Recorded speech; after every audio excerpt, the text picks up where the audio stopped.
Hello students, I am Aradhana and I am again here with my YouTube channel Aradhana's Tutorial Classes with my new video on the subject feedstock for production of ammonia. Because I am taking the subject fertilizer technology and in this subject we have a unit called nitrogenous fertilizers. So in that the first topic is feedstock for production of ammonia. So here it is. Let's start. Nitrogenous fertilisers के नाम में ही nitrogen है, तो जो most important और main raw material है for the production of nitrogenous fertilisers that is ammonia.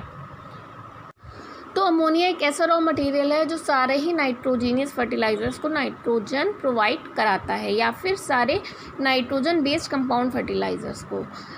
Compound fertilisers क्या होते हैं, जैसे कि NPK फर्टिलाइज़र यानी कि नाइट्रोजन फॉस्फोरस पोटेशियम फर्टिलाइज़र, यानी कि मिक्स्ड फर्टिलाइज़र्स जो होते हैं that are called compound fertilisers. Nitrogen के अलावा और कौन सा रॉ मटेरियल चाहिए किसी भी नाइट्रोजीनियस फर्टिलाइज़र के लिए, वो डिपेंड करता है कि आपका फर्टिलाइज़र कौन सा है। जैसे कि अगर यूरिया की हम बात करें तो यूरिया के लिए जो रॉ मटेरियल होंगे वो होंगे कार्बन डाइऑक्साइड एंड अमोनिया। और लेकिन अगर हम अमोनियम सल्फेट की बात करें तो जो रॉ मटेरियल होंगे वो होंगे sulphuric acid and ammonia. Sulphuric acid तो सल्फ़र से प्रोड्यूस हो जाएगा और अमोनिया दोनों ही केसेस में कॉमन है, चाहे वो अमोनियम सल्फेट हो, चाहे वो यूरिया हो, और चाहे अमोनियम नाइट्रेट हो या कैल्शियम अमोनियम नाइट्रेट हो। Ammonia is the common basic raw material for all the nitrogenous fertilisers. तो चाहे नाइट्रोजीनियस फर्टिलाइज़र्स हो या फिर नाइट्रिक एसिड हो, जो बेसिक रॉ मटेरियल है या जो की इनपुट है वो है अमोनिया। अमोनिया कैसे प्रोड्यूस होती है, केमिकल रिएक्शन क्या है, N2+3H2 गिव्स 2NH3।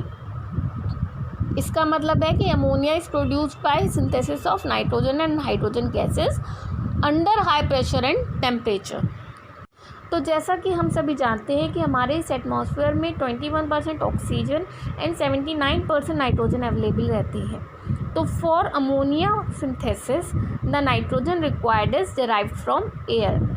जितनी भी नाइट्रोजन रिक्वायर्ड है फॉर अमोनिया सिंथेसिस वो एयर से डिराइव कर ली जाती है, एयर से निकाल ली जाती है।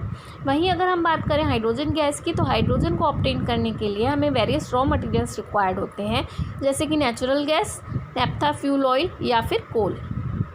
ये जो रॉ मटेरियल्स हैं which are required to obtain hydrogen gas, these are called as feed stock.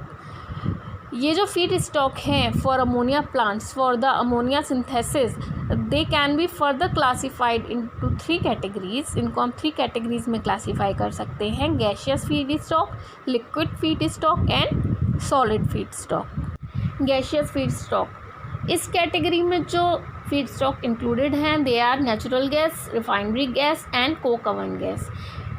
In feedstock में लोअर कैलोरीफिक वैल्यू होती है, लेकिन they are the most suitable raw materials because they have high hydrogen carbon ratio. इनका hydrogen carbon ratio high होता है, इस वजह से इनमें हाइड्रोजन का जो कंटेंट होता है वो ज़्यादा होता है और इनकी कन्वर्जन एफिशिएंसी हाई होती है। नेचुरल गैस, नेचुरल गैस को हम फॉसिल गैस भी बोलते हैं। ये एक नेचुरल हाइड्रोकार्बन गैस है जिसमें प्राइमरीली तो मीथेन होती है, लेकिन कभी कभी कुछ अमाउंट हायर एल्केन्स का भी होता है, जैसे कि इथेन, प्रोपेन, ब्यूटेन एक्सेट्रा। इसके अलावा नेचुरल गैस में small percentage carbon dioxide, nitrogen, hydrogen sulphide या फिर हीलियम की भी रहती है। नेचुरल गैस या तो क्रूड पेट्रोलियम के साथ में होता है या फिर फ्री भी होता है, यानी कि नॉन एसोसिएटेड फॉर्म में भी पाया जाता है। इसीलिए नेचुरल गैस को अकॉर्डिंगली एसोसिएटेड गैस या फिर फ्री गैस बोला जाता है। तो इंडिया में जो नेचुरल गैस के रिजर्व्स हैं वो हैं लगभग 700 बिलियन मीटर क्यूब्स के ओवर। 700 बिलियन मीटर क्यूब जो है वो एक यूनिट है किसकी, एनर्जी की। बिलियन मीटर क्यूब बराबर होता है 38.2 पीटा जूल्स के, और पीटा जूल जो है वो बराबर होता है 10⁻15 जूल के, यानी कि 1 बिलियन मीटर क्यूब जो है वो बराबर होता है 38.2 मल्टीप्लाई बाय 10⁻15 जूल के। तो अगर हम 700 बिलियन मीटर क्यूब की बात करें तो वो इक्वल टू होता है 700 multiply by 38.2 multiply by 10⁻15 joule के। रिफाइनरी गैस एंड एलपीजी, तो रिफाइनरी गैस और एलपीजी इन दोनों का यूज़ भी किया जा सकता है for ammonia production as a feedstock. तो what is refinery gas? Refinery gas is any form or mixture of gases produced in refineries by distillation, cracking, reforming and other processes. Refineries में जो भी unit operation होते हैं उनके द्वारा जो gases या फिर गैस मिक्सचर फाउंड होते हैं that is called refinery gas. जो यूनिट ऑपरेशन है उनसे मतलब है जैसे कि डिस्टिलेशन, क्रैकिंग, रिफॉर्मिंग या फिर अदर प्रोसेसेस। जो प्राइमरी कॉन्स्टिट्यूएंट्स होते हैं रिफाइनरी गैस के वो होते हैं methane, ethane, ethylene, normal butane, butylene, propane and propylene etcetera. वहीं जब हम लिक्विफाइड पेट्रोलियम गैस या फिर एलपीजी की बात करते हैं तो उसके जो मेन कॉन्स्टिट्यूएंट्स होते हैं वो होते हैं प्रोपेन एंड ब्यूटेन। और लिक्विफाइड पेट्रोलियम गैस को ऑब्टेन किया जाता है by the process liquefaction from natural gas या फिर रिफाइनरी गैस।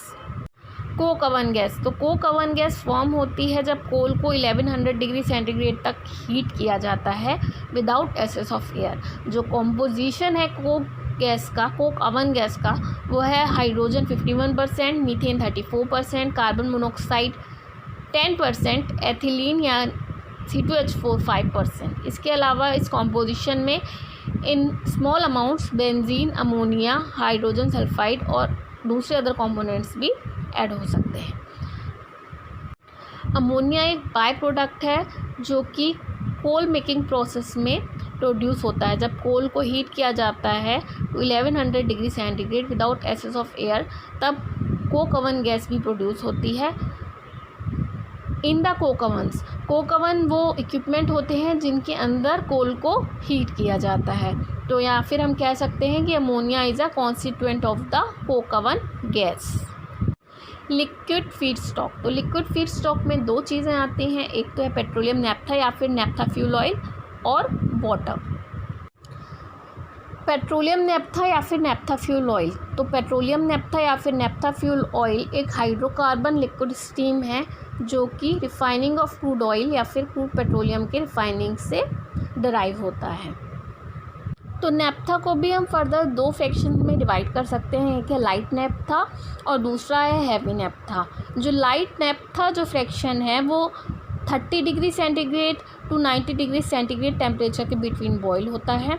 इसके अलावा इस मिक्सचर में मेनली स्ट्रेट चेन्ड और साइक्लिक एलिफेटिक हाइड्रोकार्बन्स होते हैं। एलिफेटिक से मतलब है आपका जो हाइड्रोकार्बन्स है वो दो तरह के होते हैं, एक एलिफेटिक और दूसरे एरोमेटिक। जो एलिफेटिक होते हैं वो कार्बन चेन के ऊपर होते हैं और जो एरोमेटिक होता है उसमें रिंग होती है जैसे कि बेंजीन। तो जो लाइट नैप्था है दे mainly consist of straight chained and cyclic aliphatic hydrocarbons having from 5 to 6 carbon atoms per molecule 5 to 6 carbon atom होते हैं। वहीं हम हैवी नैप्था की बात करें तो हैवी नैप्था जो है वो 90 degree centigrade to 200 degree centigrade temperature range के बीच में बॉयल होता है। इसके अलावा इसमें mainly straight chained and cyclic aliphatic hydrocarbon होते हैं जिसमें 7 to 9 carbon atoms per molecule होते हैं। वाटर, तो वाटर भी यूज़ हो सकता है as a feedstock for ammonia production because water is a source of hydrogen gas. तो अगर हम वाटर को यूज़ करते हैं as a source of hydrogen तो वाटर का इलेक्ट्रोलिसिस होगा तभी हाइड्रोजन ऑब्टेन होगा, और इलेक्ट्रोलिसिस होने के लिए इलेक्ट्रिसिटी ह्यूज अमाउंट में अवेलेबल होना चाहिए। नांगल पंजाब में एक फर्टिलाइज़र प्लांट है जो कि बनाया गया है बाय नेशनल फर्टिलाइज़र्स लिमिटेड। तो वो इनिशियली प्लान इसीलिए किया गया था कि वहाँ पे हाइड्रोजन ऑब्टेन की जाएगी फ्रॉम इलेक्ट्रोलिसिस ऑफ वाटर और as a feedstock use की जाएगी, लेकिन वहाँ शॉर्टेज हो गई पावर की इन द भाखरा ग्रिड और इस वजह से स्विच ओवर करना पड़ा उन्हें वाटर फीड स्टॉक से लिक्विड फीड स्टॉक के ऊपर। सॉलिड फीड स्टॉक, इस कैटेगरी में आते हैं कोल, कोक या फिर लिग्नाइट एक्सेट्रा। लिग्नाइट भी एक कोल का फॉर्म होता है, लिग्नाइट को ब्राउन कोल भी बोला जाता है।